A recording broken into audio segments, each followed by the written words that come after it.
안녕하세요. 암센터 암관리학과의 김호란 교수입니다. 오늘 코로나19의 팬데믹 시대를 살고 있는 우리가 앞으로 어떻게 살아야 될지 하는 주제를 정했습니다. 감염관리 원칙에 대해서 말씀드리도록 하겠습니다. 목차는 팬데믹 현황을 살펴보고 감염관리 방안과 장기화 대비 전략에 대한 것입니다. 지금까지의 코로나 팬데믹 상황을 보면 11월 4일까지 전 세계에서 4,700만 명 확진자, 120만 명의 사망자가 보고됐는데 유행이 지속되고 오히려 점차 확산되는 양상입니다. 전 세계에서 확진자 수 상위 12개 나라인데 미국부터 인도, 브라질, 러시아, 프랑스 등인데 2차 확산이 나타나고 있는 유럽은 1차보다 2차가 높은 양상입니다. 코로나19 검사에 대해서 많은 이야기를 하고 있는데 하루에 100만 명 이상 검사하는 나라가 인도와 미국입니다. 그런데 코로나19 검사 수는 국가별 인구수, 유행 수준, 검사 능력에 따라 다릅니다. 유행 수준이 심각할수록 검사 숫자가 많아지겠죠. 최근 2차 확산이 되고 있는 유럽 국가의 검사 수 증가 경향이 뚜렷합니다. 한국은 하루 10,000명 수준을 유지하고 있습니다. 그런데 인구가 많으면 검사를 많이 하기 때문에 인구 대비 검사량을 보면 인구 1000명당 검사 숫자로는 프랑스, 영국이 인구 1000명당 4명 이상으로 가장 높습니다. 그 다음은 미국, 이태리, 독일 순서이고요. 인도는 검사 수는 많았지만 인구 1000명당 검사 수는 1명이 안 되는 낮은 수준입니다. 한국은 인구 1000명당 0.2명 수준을 유지하고 있습니다. 그런데 검사에 대해서 가장 중요한 지표는 코로나19 검사 양성률입니다. WHO는 검사 양성률 5% 미만을 코로나19 관리 기준 지표로 제시하고 있습니다. 특히 모범적인 국가인 한국, 호주, 대만 등은 1% 이하를 유지하고 있는데요. 멕시코를 보시면 양성률이 거의 50%에 이르는 것을 볼 수 있습니다. 미국과 인도는 많이 좋아졌지만 여전히 5%에서 10% 사이를 보이고 있고 독일과 일본 등은 2%에서 3% 정도 수준을 보여주고 있습니다. 국가별로 양성률 수준이 어떤지 보여주는 건데요. 이렇게 짙은 파란색이 양성률 1% 미만의 국가들이고 빨간색은 양성률이 굉장히 높은 나라들입니다. 코로나19 관리 성공 사례로 한국과 베트남, 독일을 들고 있습니다. 코로나19 한국 유행을 한번 짚어보겠습니다. 아시다시피 2번의 큰 유행이 있었습니다. 초기 대구 경북 중심에 유행이 있었고 8월에 광화문 중심에 유행이 있었습니다. 예, 코로나19 서울 상황을 보면 전체 상황과 좀 다릅니다. 총 약 6,000명 정도 환자가 발생했는데 70%가 8월 22일 이후에 발생을 한 상황입니다. 경기도도 비슷합니다. 전체에 5,400명 정도 발생했는데 70% 환자가 8월 12일 이후에 발생했습니다. 지역별로 보면 저희 고양시, 성남시, 부천시 등 서울과 인접한 곳에 발생이 높은 것을 볼 수 있고 미군 부대가 있는 평택시 발생도 높은 상황입니다. 치명률입니다. 사실 치명률의 정의는 조금씩 다를 수 있는데 여기서 말하는 것은 확진자 수 대비 사망입니다. 초기 유행에서 한 250명 정도의 사망 환자가 나왔고 2주 이후에 큰 변화가 없다가 8.15 이후에 환자가 많이 사망하기 시작해서 현재까지는 약 474명을 사망해서 치명률은 1.76%인데 중요한 것은 연령별 치명률입니다. 80세 이상에서는 5명당 1명 사망하고 있고 특히 남자에서는 4명당 1명 사망을 보이고 있습니다. 한국 초기 28명 환자에 대한 논문인데요. 주로 이제 해외에서 들어온 것을 알 수 있고 이분들을 통한 국내 전파는 상당히 잘 관리되어 왔다는 것을 알 수 있습니다. 그런데 이제 2월 18일 날 대구 경북에 환자가 확진이 됐죠. 그런데 중요한 것은 2월 18일 날 그 환자가 확진됐을 때는 이미 증상을 보인 환자는 2,000명이 넘게 있었던 거고, 가장 처음 이 유행에 증상을 보인 사람은 1월 20일 날 증상을 보였기 때문에 수도권에서 첫 환자가 진단된 시점에 이미 대구에서 유행이 시작되고 있었음을 알 수 있습니다. 그리고 이제 주목할 만한 유행을 몇 가지 말씀드리겠는데, 주로 콜센터 유행입니다. 이 그림에서 콜센터 직원들이 앉아있는 자리에 파란색은 감염된 사람들인데 거의 반 정도 감염이 된 걸 볼 수 있습니다. 약 한 달 정도의 유행 동안에 노출된 사람 거의 대부분을 검사했고, 확진자의 60%는 콜센터 직원이었고 40%는 그 직원의 접촉자였습니다. 첫 환자를 인지한 시점에 바로 그 건물을 봉쇄하였고, 이후에 굉장히 공격적인 검사로 많은 환자들을 제대로 찾아낸 것을 알 수 있습니다. 이제 두 번째는 이태원 클럽 유행입니다. 우리나라 환자 수가 0명을 찍으면서 거의 종식을 바라본다라고 우리가 희망을 가지고 있을 때 이태원 클럽 유행이 시작됐는데, 한 달이 조금 넘는 기간 동안 환자 수는 약 277명이었는데 대부분 수도권에서 발생을 했고, 이때는 클럽을 방문한 사람이 35%, 접촉자가 더 많아서 65%였습니다. 이때 특기할 만한 사항은 5월 11일 날 익명검사를 도입했다는 겁니다. 그래서 검사를 주저하던 많은 사람들이 빠르게 검사에 참여하면서 다행히 잘 관리할 수 있었습니다. 그런데 8.15 집회 후의 유행은 조금 양상이 다릅니다. 8월 15일 날 서울시 종로구 중구의 생활인구수의 연령별 분포인데요.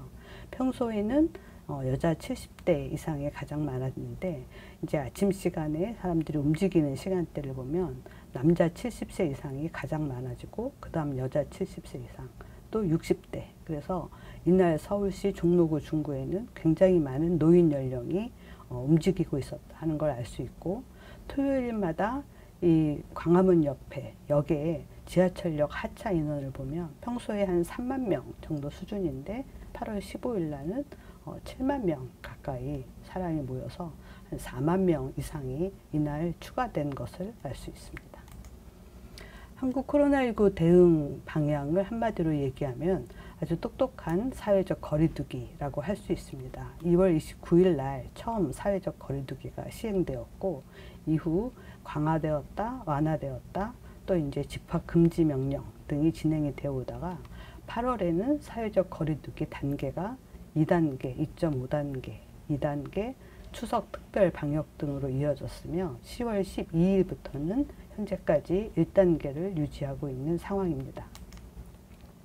그런데 보시면 첫 번째 유행이 끝나고 4월 말쯤에 발생 수준과 이태원발 유행이 끝나고 난 다음에 발생 수준, 8.15 집회 후 환자 발생 수준을 보면 계속해서 기본 방역 수준이 좀 달라지는 것을 볼 수 있습니다. 처음에는 거의 한 자릿수 정도를 목표로 삼았는데 이때는 20, 30명, 그 다음에 8.15 집회 후에는 50에서 100명 수준으로 감염 압력이 많이 높아졌습니다.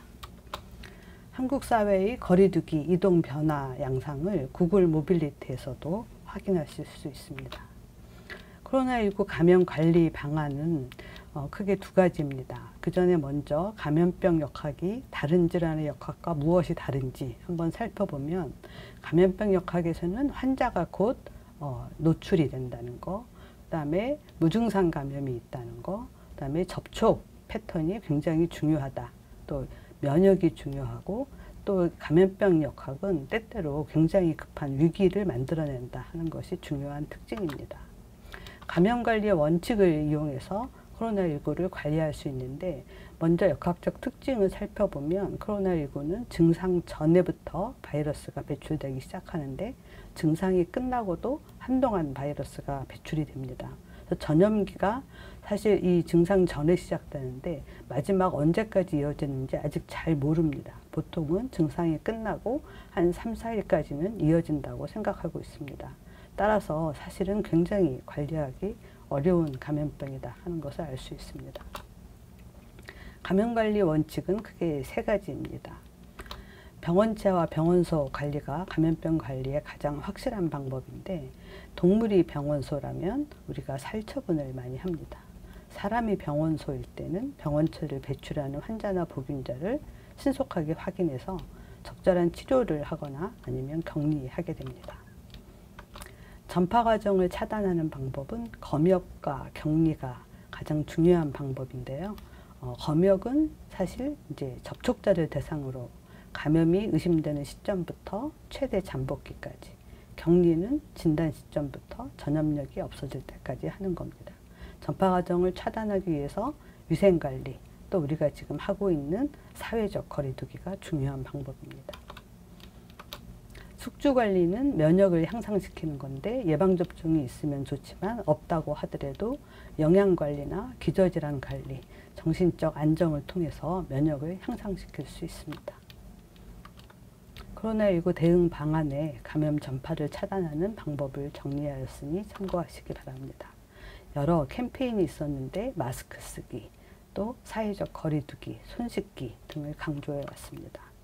1918년 미국의 스페인 플루 팬데믹일 때도 사실은 비슷한 상황이 있었습니다. 마스크를 사기 위해 약국 앞에 줄을 선 사람들이나 마스크 쓰지 않으면 감옥에 보낸다고 경고하는 경찰이나 굉장히 익숙한 풍경인데 100년 전에도 같은 일이 있었습니다. 전파 기간을 줄이는 방법에 대한 정리입니다.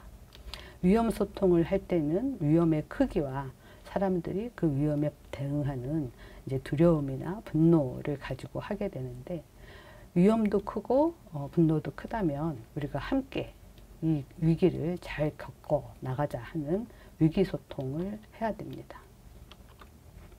인포데믹스가 유행을 했습니다. 그래서 이란에서는 메탄올이 코로나19를 치료한다라는 잘못된 가짜뉴스로 많은 사람이 사망하기도 했고, 우리나라에서는 이 교회에서 소금물 스프레이로 사람들에게 코로나19를 예방하려다가 46명의 환자가 발생하는 어처구니없는 일도 발생했습니다. 감염 수학을 이용해서 코로나19를 관리할 수 있는데요. 이 원칙을 이해하시는 게 중요합니다. 가장 먼저 감염 수학을 이해하려면 감염 재생산수, reproduction number를 이해하셔야 되는데요. R0는 감염자 한 명이 감염시키는 사람 수인데 방역 조치가 없을 때를 얘기하는 것이고, R은 방역 조치가 있을 때입니다. 그래서 R이 1보다 크면 감염 전파가 확산되고, 1이면 같은 수준이 유지되고 1보다 낮으면 감염 수준이 감소하게 됩니다. 그래서 만약에 R이 2다. 한 사람이 2명씩 전파를 시킨다. 그리고 그 세대기가 4일이라면 4일마다 환자 수가 2배가 되는 겁니다. 그래서 40일이면 1명으로 시작했던 게 1024명으로 늘어나게 되죠. 코로나19 장기화 대비 전략입니다. 국제적인 감염병 관리 수준을 우리가 관리, 퇴치, 박멸로 나누고 있는데요. 지금 현재 전 세계는 박멸과 퇴치는 아직 생각하지 못하고 있고, 받아들일 만한 수준까지 감소시키는 관리를 목표로 하고 있습니다. WHO에서는 공중보건 위기 상황을 선포하는데, 이제 2009년부터 시작해서 지금까지 6번의 공중보건 위기 상황 폐익을 선포했습니다. 현재까지는 2014년에 선포한 야생 폴리오와 코로나19 두 가지가 유지되고 있는 상황입니다.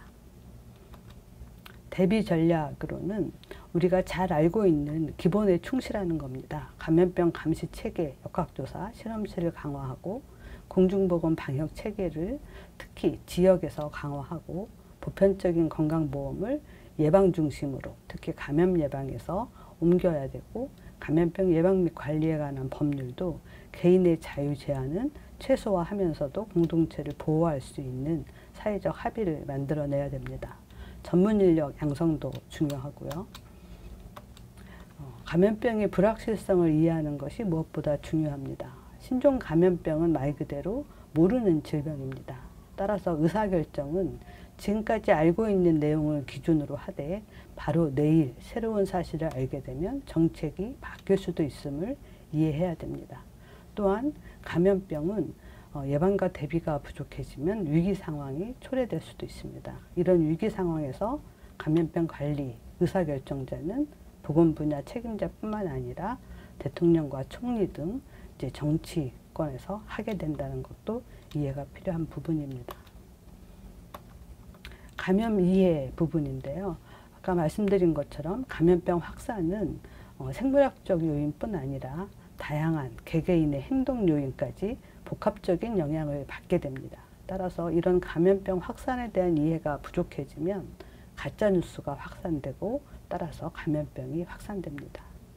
또 이번과 같은 팬데믹에서는 국제 협력이 중요한데요. 전 세계가 서로 연결되어 있기 때문에 어느 한 나라만의 역량으로 질병 유행을 끝낼 수가 없습니다. 연대와 협력이 없다면 코로나19의 감소도 어려운 상황이죠. 제가 한국의 주요 집단 유행을 몇 개 짚어봤는데요. 아직까지 해결되고 있지 않은 병원, 요양병원, 재활병원의 문제, 요양시설, 사회복지시설의 문제 등을 지금이라도 빠르게 극복하도록 노력해야 되겠습니다. 요약입니다. 전 세계 코로나19 팬데믹은 진행하고 있고 또한 확산 중입니다. 한국 코로나19 유행은 이제 집단 발생을 이제 사회적 거리두기로 이제 조정하고 있는 상황이고요. 감염병 대응은 감염병 관리 원칙과 감염 수학, R=, PCD로 관리를 해야 한다. 코로나19 장기화 전략으로는 불확실성을 이해하고 전문 인력을 양성하며 힘든 이웃과 국가와 함께 연대로 이겨내야 하며 또 위험 소통, 앞으로 올 인플루엔자 유행 대비가 중요하다. 아직 백신이 개발되지 않았지만 응원, 지지, 격려, 연대가 최고의 백신이라고 할 수 있겠습니다. 코로나19 위기는 감염관리 원칙과 협력으로 극복할 수 있을 것이라고 생각합니다. 감사합니다.